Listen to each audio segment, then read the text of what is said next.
beyond the time and we couldn't accommodate. 800 companies will be participating. This is close to 200 companies more that we did in the previous show. And the focus pavilions, I alluded, but here they are, the garage equipment pavilion, the bearing pavilion. There is a pavilion on EV components. It's called Technovation, all taken together, innovation, startups, and EV components. ACMA has been championing the cause of road safety, and we again will have a set of players that would be displaying then parts and components related to road safety and vehicular safety. And of course, there's a pavilion on ACMA Industry Services, overseas delegations, a whole host of countries, including the neighboring countries, some developing ones, you see, and also the developed world. So UK, USA, Russia, Spain, LATAM, maybe Russia has come twice, maybe in the more focus, looking at India in a more focused manner, Canada, Africa, Bhutan, Bangladesh, of course. Next. International presence, very, very strong international presence from 15 companies. A lot of the parallel events that will be happening. We'll have the ACMA Aftermarket Summit on the 11th. We have the ACMA Global Summit and also the ACMA Technology Partnership Summit. Again, we have the IPO Forum. We have stakeholder consultation on HFCs, again, environment there, and the ACMA IVA conference on spare service support. Essentially, these are independent garage players, and we want to support them because they represent a big market for us. International pavilions, 6 of them, France, Germany, Japan, Poland, Korea, UK. Yeah, next. And this is the map with the new halls. The ones in the yellow are new halls. And I don't have a pointer here, but sort of, this is the Mathura Road, and this is the Bhairo Road. And you have an entrance here, and this entrance in blue is just about 100 paces from the halls. So earlier on, thinking about Pragati Maidan, you know, my legs would go wobbly, but now it's sort of a very short walk, and hopefully it will be a comfortable one, keeping my fingers crossed. Yeah, so this is where it would be. So thank you all very much for joining us today, and I look forward to welcoming all of you at the component show. Very excited.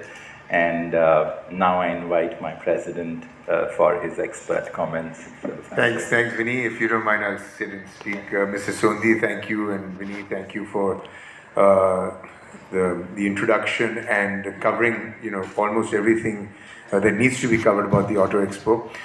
You know, as mentioned, we're having the show after 3 years, and it's in a very exciting time for us because we're coming off great growth, back of great growth. We had $56 billion sales last year, and in the first half we've already touched 34 with an export of 10 billion. So, you know, we're looking at good growth, and not just growth, but also great investment in technologies. There's a big focus from the government, as Mr. Sodhi rightly said, with the PLI schemes, the FAME and the FAME 2 and the PLI battery scheme, on future technologies, and we're going to see a lot of future technologies at the Auto Expo this year.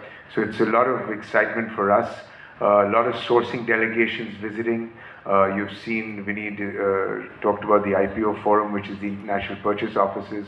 We've had a lot of interest from you know, a lot of different countries and companies globally to source out of India, again, as Mr. Sondi said, to create the global hub for manufacturing. So we're really excited about everything that's coming. Telematics, connectivity, autonomous, electric in all forms, different fuels. So the auto component show is going to be very different from what you've seen in the past because of the disruption that's occurred in the industry and continues to occur, and the kind of investments that are happening with regard to future technologies. So we're going to see a lot of great stuff. You know, one point I want to talk about is collaboration, and it was Mr. Sondi's first point on creating a global innovation hub. And we've seen great collaboration with ACMA, SIAM, the government of India as well as OEMs. In fact, we yesterday had a meeting on the electronics and localization of electronics and how we can all collaborate to create a global hub for electronic manufacturing and deep localization of electronics. So with that, we'll open up to question and answers, and we're really excited about the Auto Expo. It's been 3 years since we've had a physical event like Auto Expo, and we look forward to seeing you all there and coming and seeing all the future technologies that are driving the automotive industry today and in the future.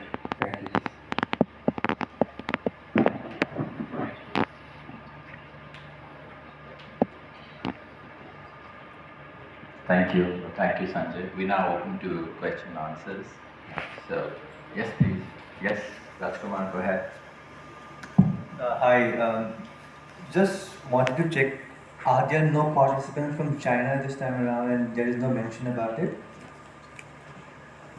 There are no participation from China this time, and I guess when we were we conceptualized the show, we made it open.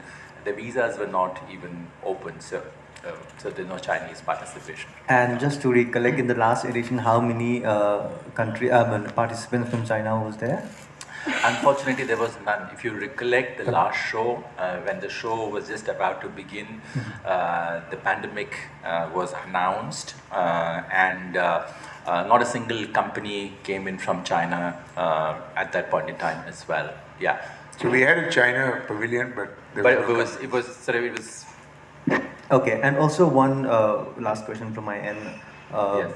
This is happening at a time when there is again a little bit of fear about rise of COVID cases, and particularly a couple of countries are in the list of people who needs to be tested at the international airports. So how concerned are you about this, and how might this have an impact on the show?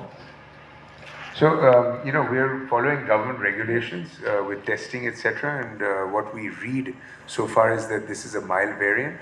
So we're not concerned about the fact that the show won't happen. I think, we may have a few visitors may drop out from Southeast Asia where testing is required, but I don't see that as a problem either, because, we've been accustomed to doing RT-PCR tests and traveling. So I don't really see that as a concern. And also, Vinny, just one last one. You said that you expect about 1 lakh visitors during the expo. Yes. And this would be how much compared to the previous edition? So in the last edition, we had 1,10,000 visitors. Okay, and this time we are expecting 1 lakh plus. It is pretty much similar, but I guess. The excitement is very palpable. Interestingly, we did not have to market the show, and the kind of queries that we are getting for registrations is enormous. So I'm very confident we'll surpass that 1,10,000 number as well. But as associations, we're always a little conservative. We always love to surprise you in the post-show report. Thanks. Yes, last. Hi, good morning. This is Nivedita from the Sunday Garden. I have 3 questions. How much investments has the automotive component space, seen in the last 1 year? What sort of investments, if there is a figure, are you looking at to come from the, in the Auto Expo? And thirdly, how do you look at the semiconductor, the chips situation? Do you think it's going to ease? And what would be your strategy going ahead? So I think, it's difficult to say the quantum of investments because we're about 850 odd member companies. And the investment cycle or the capex cycle has kicked in. We're seeing a lot of investment go towards future technologies. And if you look at just if I take the example of the PLI scheme, we have 67 companies that are approved. And if you look at the minimum investment requirement over 5 years of 250 crores, so you're looking about to tune of 18,000 crores approximately of investment that will happen. And again, that is geared towards future technologies. There is this component of investment which goes into current capacity, and because the volumes have increased specifically in India in passenger car and commercial vehicles, we're seeing that cycle kick in as well, and therefore I won't be able to put a quantum to it, but this investment cycle has kicked in. With regard to semiconductors, I'll begin and then Mrs. Azadi can sort of add on. We're seeing some ease in terms of supply. I can't say that it's completely eased out because I can't tell what will happen going forward. There is capacity that's been installed across the globe, and we will see more capacity. However, even the requirement for semiconductor chips is going to increase. So we were a buyer as in automotive industry, we were buying 7% of their output.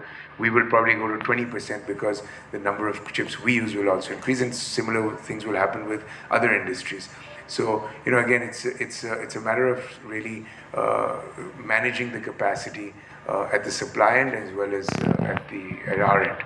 So, do you want to add anything? No, I think Sanjay's covered everything. It's just that during COVID, when there was this surge that took place primarily when work from home and technology, gadgetry was required, and Netflix kicked in, the suppliers, especially in Taiwan, etc., all switched to supplying for consumer electronics. It was also more remunerative. The thing is now changed, and capex was not built in. So now that capacity is now going to come on board. So Sanjay is absolutely right. It'll ease off, but there will be a rate at which it will ease off.